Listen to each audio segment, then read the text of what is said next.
saya Wulandari. Saya berperan menjadi adiknya Bunga dan saya masih sekolah. Hai, saya Nabila Bunga.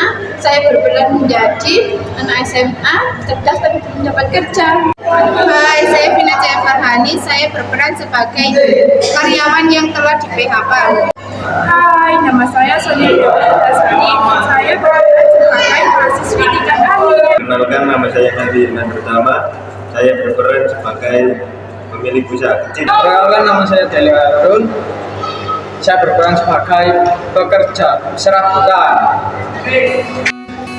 Drama ini menceritakan tentang masalah tenaga kerja di Indonesia, khususnya pengangguran, PHK, dan sulitnya mencari pekerjaan.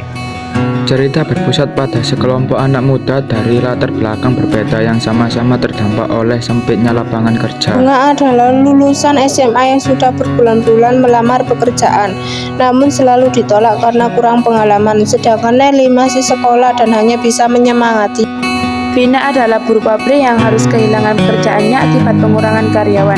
Sementara itu, dari pekerja serabutan tanpa kepastian penghasilan. Vita, seorang mahasiswi tingkat akhir, mencoba membuka diskusi tentang solusi tenaga kerja dan peran pemerintah. Mereka kemudian bertemu Pak Melvi, pemilik usaha kecil yang juga menghadapi kesulitan ekonomi sehingga tidak mampu merekrut banyak karyawan.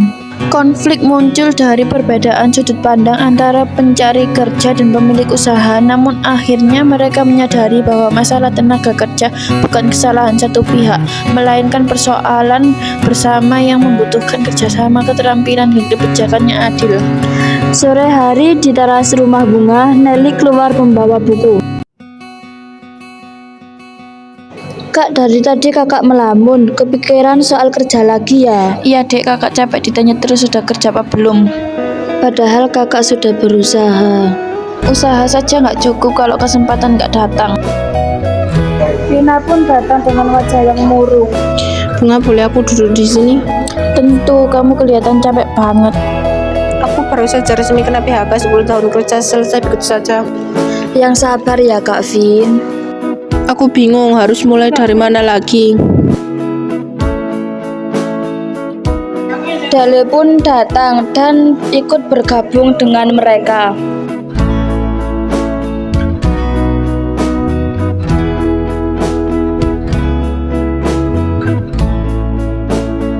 Hari ini aku cuma dapat 2 penumpang. Berarti penghasilanmu turun lagi. Ya, kerja ada, tapi gak pasti. Kalau gak ada penumpang ya gak makan. Kita ini kerja keras tapi hidup susah. Akhirnya Vita datang dan ikut bergabung dengan mereka. Aku dengar cerita kalian, ini bukan masalah individu, tapi masalah tenaga kerja. Tapi mengapa kita yang harus menanggung semuanya?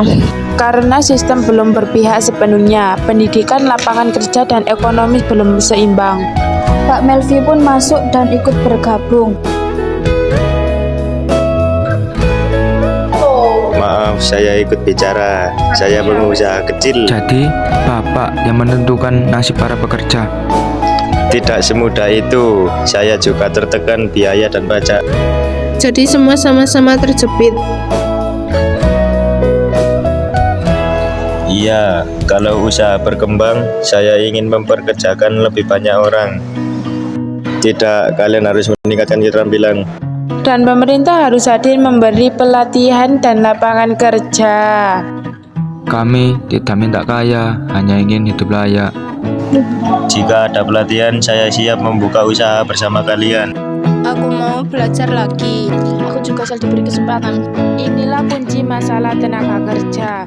Kerjasama, bukan saling menyalahkan. Kemudian Nelly pun datang dan ikut bergabung. Kenapa kak kok pada murung semua? Iya, karena kita semua kebingungan mencari pekerjaan yang susah. Aku punya solusi kak. Bagaimana kalau kalian membuat usaha kecil-kecilan? Saya setuju dengan Nelly. nanti saya kasih modal buat kalian buka usaha kecil-kecilan. Iya, kita harus menerima bantuan dari Pak Melvi untuk menambah pengalaman kerja. Selain itu, kita juga bisa menggunakan sebagian tabungan sebagai tambahan modal awal. Dengan memakai tabungan, kita bisa belajar mandiri, disiplin, dan bertanggung jawab dalam mengelola keuangan.